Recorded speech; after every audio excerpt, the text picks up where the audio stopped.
Ассаламу алейкум. Еліміздің бастарынасының тікелей эфирінде кешкі жаңалықтар. Студияда мен Бауыржан Бақбекұлы және суды аудармашы Самалжан Темір. Қазақстанның бағыты айқын, жоспары батыл. Ал оның президенті Нұрсұлтан Назарбаев елін жетістікке жетелеп келеді. Бұл елбасының Нұр Отан партиясының кезектен тыс өткен 17 съезінде сөйлеген сөзіне пікір білдірген шетелдік сарапшылардың пайымы. Президент көтерген мәселелер елімізде де қолдау тапты. Экономиканың жаңа салалары мен инфрақұрылым құрылысы бұлар Қазақстанның өркендеуіне өріс ашатын жаңа бағыттар. Сәтін салса Нұрсұлтан Назарбаевтың өзінен өрбіген жобалар Қазақстанды жетістікке жетелейді. Бұл итальяндық сарапшы Даниэле Лацеридің пікірі. Италияның Қазақстанмен қарым-қатынасы жақсы. Былтыр мен сәті түсіп Қазақстанда өткен президент сайлауында байқаушы болдым. Қазақстан халқы туралы менде жақсы пікір қалыптасты. Қазақстанның ең басты құндылығы тәуелсіздік пен тұрақтылық. Елдің болашаққа деген сенімін нығайтатын Қазақстан президентінің жобалары соны тағы да растай түседі.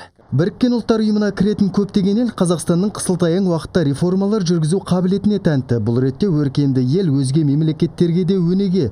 Нұр Отан партиясының съезінде Қазақстан басшысының сөздерін саралаған ақш-тағы сарапшылар осындай пікірде.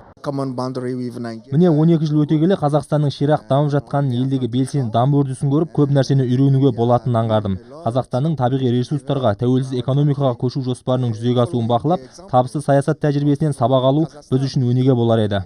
Мұндай оң пікірлер елімізде де айтылуда. Мәселен, Қазақстан жазушылар одағының төрағасы Нұрлан Оразалинің айтуынша, Нұр Отанның құрылтайында Нұрсұлтан Назарбаев жұрт көңілінен шығар күрделі мәселелерді қозғады. Елбасының кешегі партия съезінде айтқан баяндамасында жан-жақты, толық және 5 институционалды біздің реформамыздың саласы қалай атқарылады деген сұрақтың бәріне жауап осы баяндамада болды.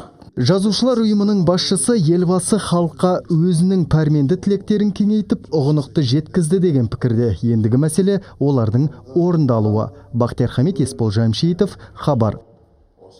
Саяси науқанға Қазақстанның Ақ Жол демократиялық партиясы да қызу дайындық үстінде. Өңірлердегі өкілдіктерінен партияның съезіне қатысатын делегаттары сайланып жатыр. Бір ғана Атырау облысынан Астанада өтетін партия құрылтайына 6 адам барады. Ақ жолдықтар облыстық мәслихаттан 3 орын алуға үмітті. Партияның тұғырнамасында әдеттегідей жемқорлықпен күрес, кәсіпкерлікті қолдау мәселелеріне басымдық берілмек. Ақ Жол партиясы барлық бағдарламасында өзінің тұжырымы да, платформасы да шағын орта бизнесті қорғау. Бүгінгі заман мұнайдың бағасын құлдырауына байланысты, дүниежүзілік дағдарысқа байланысты шағын орта бизнестің Қазақстан үшін үлкен рөлі бар. Сондықтан Ақ Жол партиясы сол ұстанымынан айырылмай ары қарай жалғастыра береді. Қазақстанда заңда ізгілендіру нәтижесінде жазасын өтеушілер саны жылдан жылға азайып келеді. Былтыр 743 адам абақтыдан ақталып шыққан. 2014 жылмен салыстырғанда бұл көрсеткіш 55%-ға көп. Бұл туралы бүгін баспасөз өкілдерімен кездесуде жоғарғы соттың қылмыстық істер жөніндегі қадағалаушы сот алқасының төрағасы Абай Рахметуллин мәлімдеді. Айтуынша елбасының 5 институционалды реформаларында көрсетілген құқықтық тәртіпті реттеу туралы жобасы аясында елімізде қылмыстық қудалауда жүрген жұртшылық санын азайту мүмкіндігі туған. Нәтижесінде елімізде абақтыдан мерзімнен бұрын шартты босатылғандар саны 9 мыңға жетті. Сондай-ақ 5,5 мыңнан астам адамға шығарылған үкімдер жеңілдетілді дейді Абай Рахметуллин.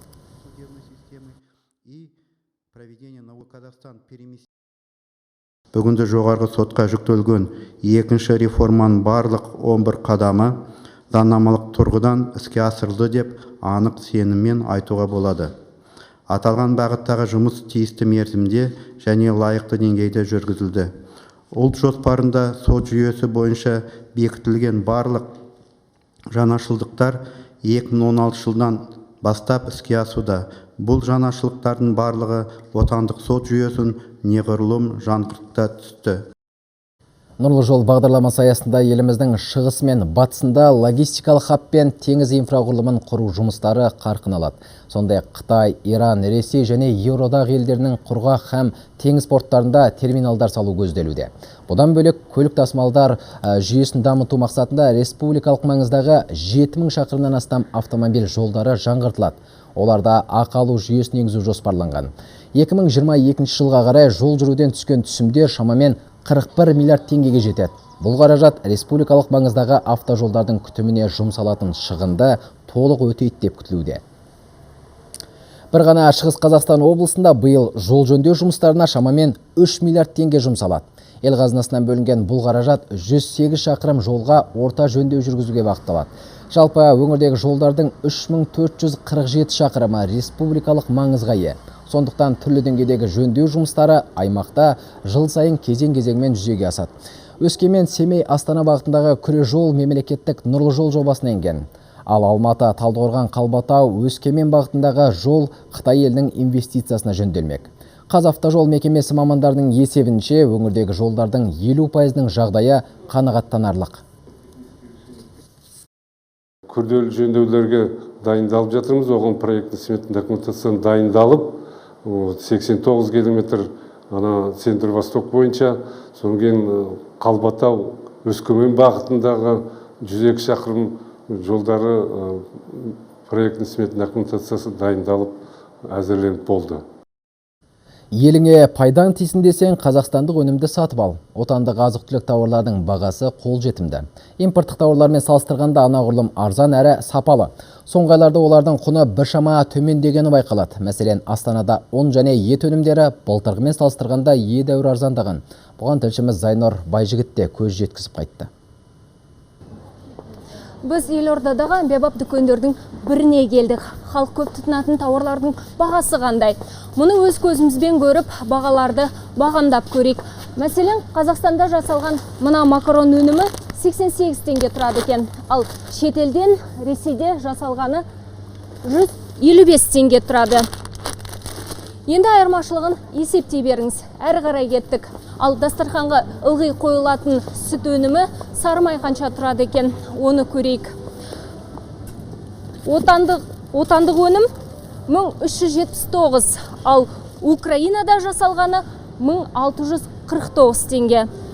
Демек, отандық майдың бір келісін сатып алсаңыз, қалтаңызда шамамен 300 теңге қалады. Қазақта етсіз астың дәмі келмес деп бекер айтпайды. Оны әзірлеуге қажетті өнімнің түрі қанша тұрады екен? Сиыр етінің бір келісі 1190 теңге. Ет қай жақтікі? Ақмола облысынан әкелінетін сиыр еті 1190 теңге. Менше ақылға қонымды баға. Алдымыздағы сөрелерде көкөністер тұр. Картоп, пияз, сәбіз әрқайсының бағасы 80 теңгеден аспайды. Ал ас атасы нанның бағасы қанша, оны қазір өз көзімізбен көріп, тексеріп көреміз. Мына сөрелерде нанның небір түрі бар. Осы жерден қарапайым бір бүлкен нанды алсақ, оның бағасы 60 теңге екен. Елордадағы азық-түліктердің бағасы міне осындай. Зайнур Байжігіт, Есбол Жамшитов, хабар. Қорғаныс министрлігінің әскери техникалық мектебі 16 әскери мамандық бойынша келесі жылдан бастап шәкірттерді тегін оқытуды бастайды. Ол үшін арнайы оқулық базасы да түзілген. Бұл туралы бүгін баспасөз мәслихаты барысында әскери техникалық мектептің бас директоры Владимир Шацков мәлімдеді. Білім беру мекемесінде аспазшы, наубайшы, ұста, дәнекерлеуші сынды мамандықтарда оқытылады. Естеріңізде болса, елбасы Нұрсұлтан Назарбаев халыққа жолдауында 2017 жылдан бастап елімізде тегін техникалық және кәсіби білім беруді тапсырған болатын. Для того, чтобы выполнить задачу. Маман даярлау қызметі бізде екі мақсатта дамиды. Егер біз бұған дейін барлық санаттар бойынша техникалық мамандар даярлап келсек, бүгінде президент тапсырмасын орындау мақсатында материалдық оқыту базасын жетілдірдік. 2017 жылдан бастап тегін кәсіби техникалық білім беруге көшеміз. Никарагуа тұрғындары әлемді алаңдатқан қауіпті індет Зикамен күресті күшейтті. Жұқпалы дерттің алдын алу үшін қазір елде жаппай тазалық жұмыстары жүргізіліп жатыр. Себебі қоқыс орындары мен қалдықтар Зика вирусын тасымалдайтын қанатты жәндіктердің ұясына айналуы ықтимал. Естеріңізде болса, өткен аптада Никарагуа билігі Зика вирусын бірнеше адамның жұқтырғандығын растаған еді. Қауіпті індеттен қазір Колумбия халқы да зардап шегіп отыр. Соңғы мәлімет бойынша онда 20 мыңнан астам адам осы дертке шалдыққан. Ал еліміздің тұтынушылар құқығын қорғау комитеті ел азаматтарын шетел асқан жағдайда мейлінше сақ болуға шақыруда. Комитет мамандарының дерегі бойынша бұл вирус қазір солтүстік және оңтүстік Америка мен Азия тынық мұхиты маңындағы Бразилия, Барбадос, Гватемала, Мексика және Панамасында 27 елде тіркелген. Жалпы Зика безгегі тропикалық өңірлерде тіршілік ететін масалар арқылы таралатындығын айттық. Қауіпті дерт бірнеше күнге созылып, жеңіл және орташа ауыр клиникалық қалыпта өтеді. Маңғыстауда құрылысы бүгінге дейін бітпеген маңызды ғимарат бар. Ол облыстық онкология диспансері. Ақтау мұндай орталықпен қамтылмаған еліміздегі жалғыз қала. Өткенге көз жүгіртсек, онкологиялық қызмет өлкеде 30 жыл бұрын құрылған. Әлі де болса өз алдына дербес кешен жоқ. 2008 жылы жаңа нысан құрылысы басталған болатын. Жобаға 2 миллиард 200 миллион теңге бөлінген. 2 жылдан соң салынып бітуі тиіс ғимарат қазір де қаңырап бос тұр. Ал тұрғындар арасында қатерлі ісікке шалдыққандар саны 80%-ға өскен. Былтыр 746 адам анықталған. Материалдық қамту саласындағы жағдайда мәз емес. Мамандар құлағалы тұрған ескі кешенді паналап отыр. Соңғы үлгідегі құралдарды айтпағанда адам жатар орында тапшы. Бір ауысымда 50 науқас қаралады. Артылғаны облыстық ауруханадағы стационарлық бөлімге жіберіледі екен. Әуел баста ол 45 орынға төсек орынға арналған, кейін 14 жылы бұны 70 орынға көбейтілді. Міне биыл талаптың науқастардың көбеюіне байланысты 85 орынға тағы да 16 жылы биыл көбейтіліп отыр. Бұл күндізгі стационар және ертең науқастарға жәрдем беретін паллиативтік бөлімшенің ашылуы себепті осындай тағы да 15 төсек орынға көбейтіліп отыр. Қазір туа бітті саңырау балалардың есту қабілетін қалпына келтіруге мүмкіндік бар. Бұл үшін дүние жүзінде арнайы имплант қолданылуда. Алайда құны 5 миллион теңге болатын операцияға екінің бірінің қолы жете бермейді. Ал денсаулық сақтау министрлігінен бөлінген квоталар емге зәру балалардың бәріне бірдей жете бермейді. Осыны ескерген Алматы қаласының әкімдігі арнасы қайырымдылық қоры мен мемлекеттік жекеменшік әріптестік орнатты. Соның нәтижесінде нөмірі 5-ші қалалық клиникалық ауруханада 8 балаға есту құрылғысы қойылды. Дәрігерлердің айтуынша есту аппараты баланың сәби кезінде орнатылса, соғұрлым нәтижелі болмақ. Себебі айналасын естіп өскен баланың тілі де ерте шығады. Жоғары технологиялы құрылғы есту қабілеті 4-ші дәрежедегі балаларға қойылады. Құлақтың ұяшығына электрод енгізілген соң арнайы бақылаудан өткізіледі. Құрылғы орнатылғаннан кейін құлақ естімейтін балалар басқа да сау балалар сияқты айналадағы дыбыстарды еститін болады. 3-4 ай ғана бұрын білдік. Қарау керек, врачтарға барып күтір керек енді. Жақсы болады деп ойлаймын, ескидет деп ойлаймын. Арманым сол, қызым естіп сөйлеп кетсе деп. Шығыс Қазақстан облысында заңсыз балық аулайтындардың қатары көбейген. Тек биылғы қаңтар айының өзінде мамандар өңірдегі өзен-көлдерде 50-ге жуық рейд жүргізген. Нәтижесінде браконьерлерден 17 тонна балық құруға мүлде тыйым салынған 11 шақырымдық ау тәркіленді. Сондай-ақ еш құжатсыз балық тиеп алып Алматыға қарай жол тартқан 2 үлкен фура автокөлігі де ұсталды. Табиғат қорғау инспекторлары Көкпекті, Күршім аудандарында заңсыз балық аулау өндірістік деңгейге жеткендігін айтып дабыл қағуда. Арнайы рейд кезінде балықты аулау, сақтау және жөнелтумен айналысып келген бірнеше топтың іс-әрекеті әшкереленді. Браконьер негізі осы Зайсан көлде болады, мына Күршімде болады, Көкпекті ауданында болады, Тарбағат ауданында. Жыл бойы тыйым салынған жер балық аулауға болмайды. Көбінде сол жаққа біз рейдтік шаралар өткіземіз. Хабар агенттігінің тағы бір жаңа жобасы көрерменге жол тартпақ. Күнбике Зәуре телехикая желісі көпке таныс ертегіден бастау алған. 16 серияны құрайтын отандық өнімнің көрерменге ұсынар қызықтары туралы тілшіміз әңгімелейді.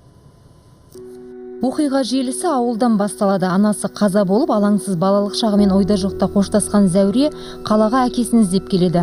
Осы жерде оның өзге ортадағы өгей өмірі басталады. Ну все остальное в офисе будем решать. Хорошо, вечером увидимся. Давай, пока-пока. Так, что у нас опять случилось? Это моя дочь, Зәуре. Зәуренің рөлін ойнаған актриса Динара Бақтыбаева көрерменге ситком жанрындағы фильмдер арқылы жақсы таныс. Алайда драманың орны бөлек, әр қимыл әрекетін көрерменге ой салуы тиіс дейді жас өнерпаз. Мне несложно ее понять.